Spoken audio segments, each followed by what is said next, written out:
Siman Yudalet, Dîner Tzitzit, la halachot de Tzitzit, chez Asaan Eno Yehudi Venashim, qui a été en fait noué, ça en parle, par des non-juifs ou par des femmes, Vetanit Sheoula et la halacha d'un habit qui a été emprunté, ou Bo Chamesh Seifim, 5 Seifim. Alors, on a dit que filer, c'est sûr que ça doit faire l'ishma, pour l'intention des tzitzit. Est-ce qu'on a le droit, on doit aussi nouer l'ishma ou pas? C'est l'ishma, c'est dans l'intention de faire les tzitzit. Là aussi, mais il faut savoir que c'est une marloquette, mais là, halakha, c'est qu'il faut que ce soit noué l'ishma. Tzitzit chez Asaan eno Yehudi pasou. Si un non-juif, c'est lui qui a noué les fils, c'est pasou. Pourquoi? Dirtiv daber el bnei Israël le apouke eno Yehudi. C'est-à-dire, la Torah nous dit que c'est un juif qui doit nouer les fils. C'est écrit Béné Israël, les enfants au masculin, malgré tout, Haïshak Shera la Satan. Bien que c'est au masculin, même les femmes peuvent nouer les fils. Pour filer, c'est sûr qu'une femme peut. Mais les fils eux-mêmes, c'est permis. Mais le Rama, pour les Ashkenazim, Yesh Machmirim le Hatzrich Anashim Sheasu Otan, mais Tov la Sotkan le Hatrila. Il y a qui disent que non, une femme ne peut pas nouer le fil, et il vaut mieux faire comme ça. Pourquoi? Parce que Rabbeinu Tam, il dit une autre il dit celui qui n'a pas l'obligation d'accomplir la mitzvah, il ne peut pas nouer. Les maaseh, d'après les Sfaradim, c'est permis, mais concrètement, on fait tous, on en a un homme, parce que, sauf c'est un Rabbeinu Tam qui le dit, c'est tellement facile de le faire, pourquoi pas. Donc, on donne aux hommes. On parle évidemment, et c'est expliqué le Mishnah Berurah, il faut faire rentrer les fils dans le trou, ça doit être l'ishma. Et là, si vous vous souvenez, on avait dit que Minatora, c'est seulement la première roulia, la première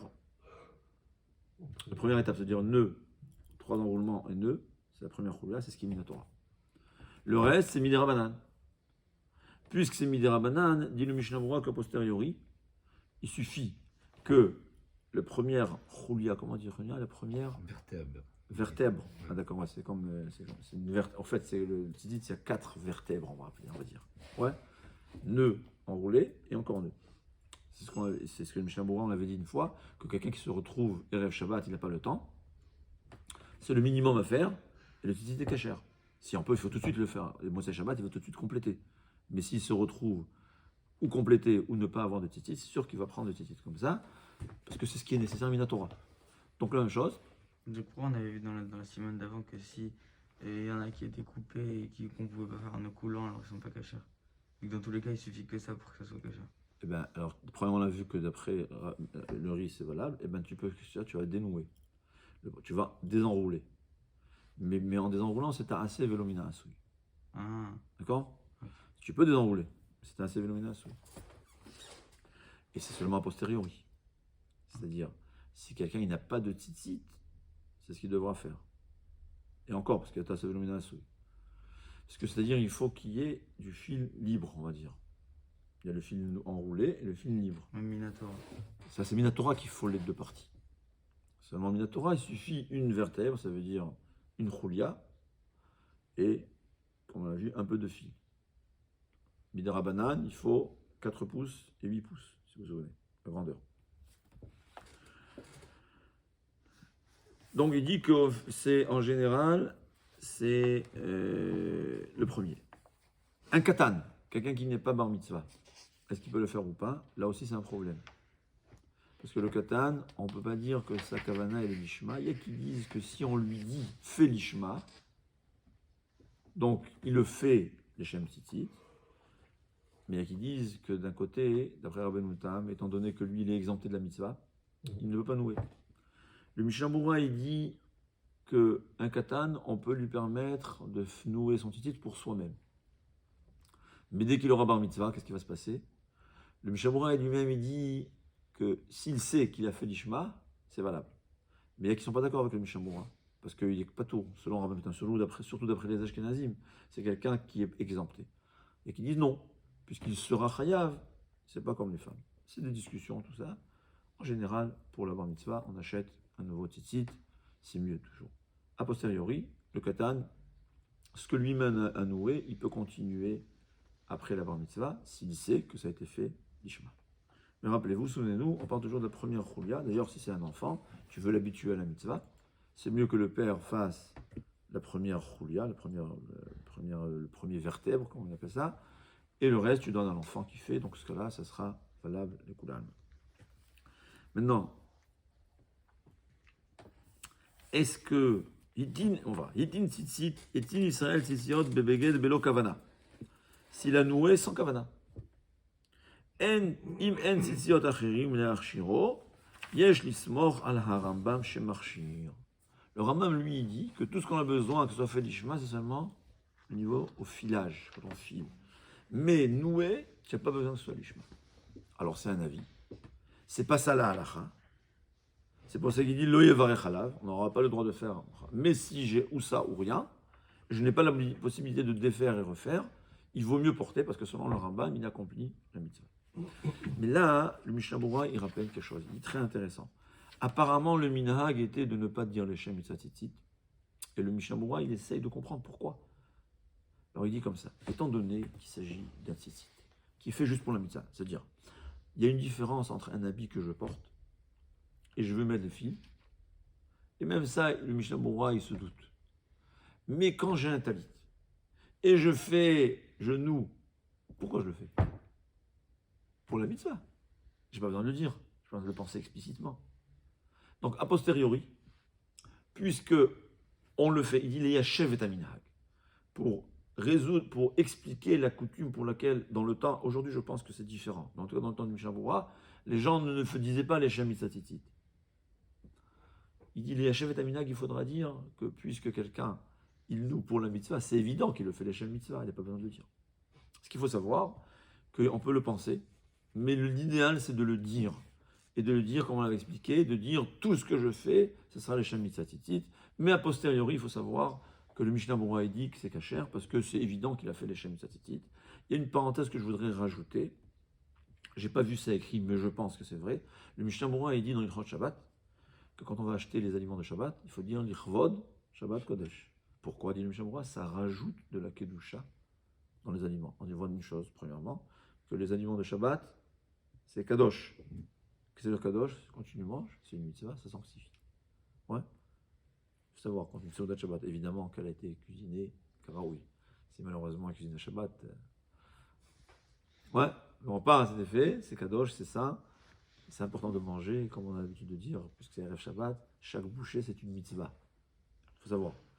Donc on voit que la parole, ça rajoute de la kedusha. Donc je pense, j'ai pas vu écrit, je suis pas du niveau de dire quelque chose pareil, mais je pense que quand on dit sur les tzitzit, les shem mitzvah tzitzit, en vérité c'est un peu différent, parce que tzitzit c'est une mitzvah, Shabbat c'est kadosh, il y a deux choses différentes, c'est pour cela que c'est possible que j'ai tort, mais en tout cas quand on dit les shem mitzvah tzitzit, c'est possible que ça rajoute de la sainteté dans la mitzvah, peut-être, en tout cas c'est sûr qu'il vaut mieux le dire. C'est ce qui est écrit dans le poskim, bien qu'a posteriori la pensée suffit, et a posteriori de posteriori, même s'il n'a rien pensé plus, c'est évident que c'est fait pour la mitzvah, il faut le faire. Ce qui serait problématique, c'est quand c'est un employé. L'employé le fait pour son argent. C'est peut-être que c'est problématique, il faut vraiment le dire. Ouais. Gimel. Hashoel mechavero talit she'ena metsuyetzet batur menhatit batitit koshoshim yom. Dans le temps, c'est comme on l'a expliqué, c'est des habits. C'est quoi les habits? C'est des morceaux de tissu. Donc j'ai prêté de mon ami un morceau de tissu 4 coins.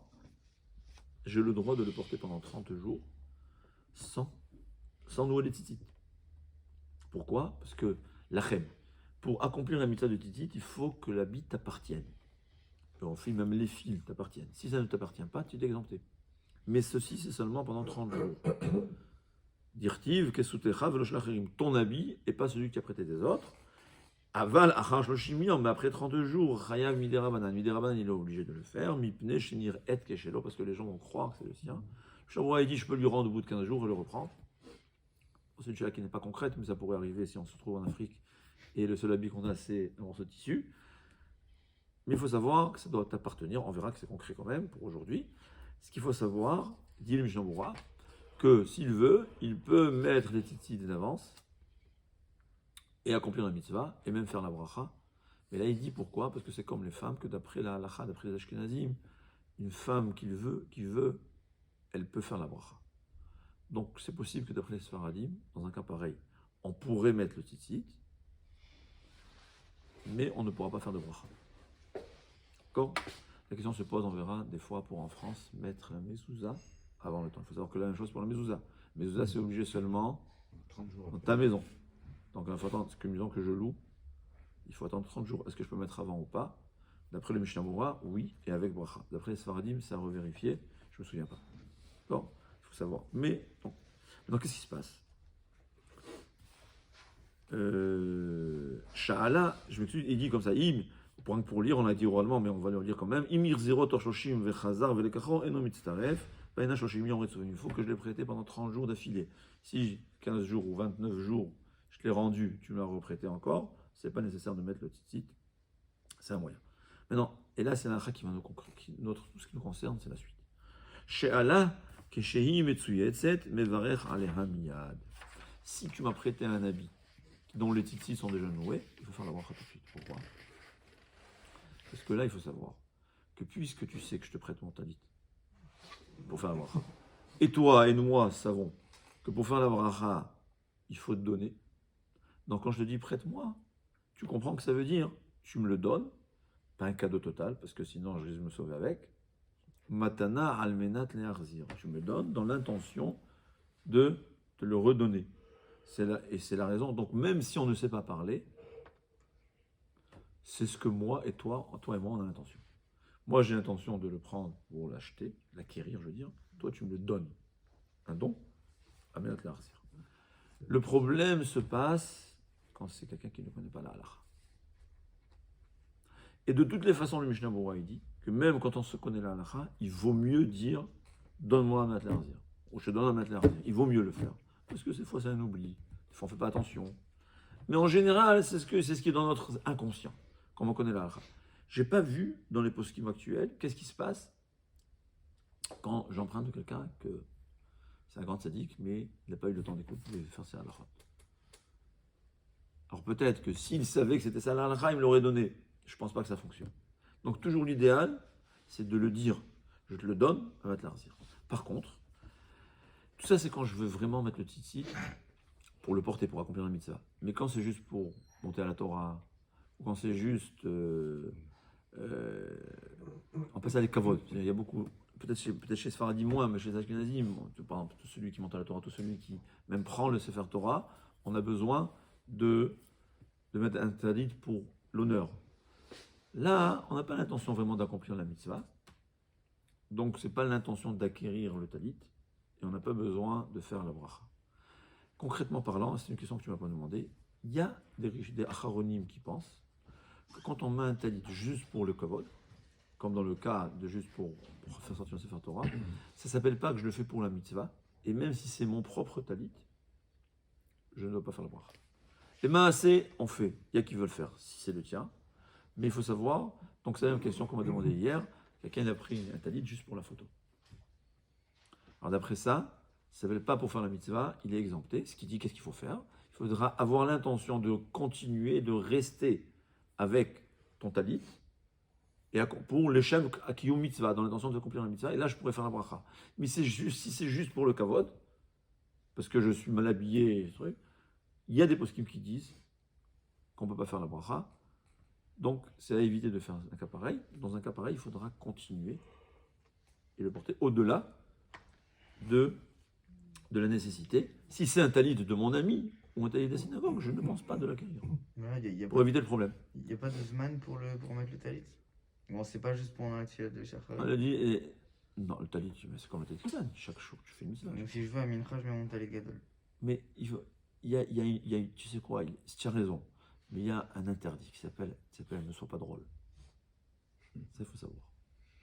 C'est ce que Rav Shlomo Zalman Auerbach, ce que Rav Elyashiv dit. Il ne faut pas être différent des autres. Pourquoi? C'est une logique. Et celui qui ne comprend pas, c'est comme ça. Mais pourquoi tout le monde a pris de mettre le talit que le matin? Pourquoi on met pas toutes les tfilotes? Non, c'est comme ça. Pour d'abord, c'est pour Kriyat. On met le tzitzit tout le temps. On le met le talit le matin parce qu'on est obligé pendant le Kriyat Shema. Moi, il dit celui qui lit Kriyat Shema, il dit il faut mettre le tzitzit, il ne met pas le tzitzit, c'est un peu drôle. Et on le fait pour. C'est ça la raison principale. En plus, c'est un habit de tefila, c'est un habit mechoubat qu'on met pour la tefila. C'est la tefila la plus importante. Mais ça, il y a des gens qui sont des grands et leur mettent le talit tout le temps. Personnellement, quand j'oublie ma veste et j'ai la possibilité, je mets un talit. Ouais, parce qu'il y a qui disent qu'il vaut mieux, en vérité, Mikaradin, il faut savoir que Shmona Esrei, il faut s'habiller comme si on rencontrait Le roi. un roi. On rencontre le roi, on rencontre ce roi. Alors bon, Hachem, qu'aujourd'hui, les gens, même quand ils rencontrent le roi, ils sont en t-shirt, non? Alors voilà, c'est écrit que c'est selon la coutume de l'endroit. Le Mishnah il dit, dans les pays arabes où on ne met pas de chaussettes, ben tu peux faire ta tefila sans chaussettes. Comme ça, le Mishnah il dit. Ça dépend de l'endroit dans lequel tu te trouves. Batzlacha, kol tov.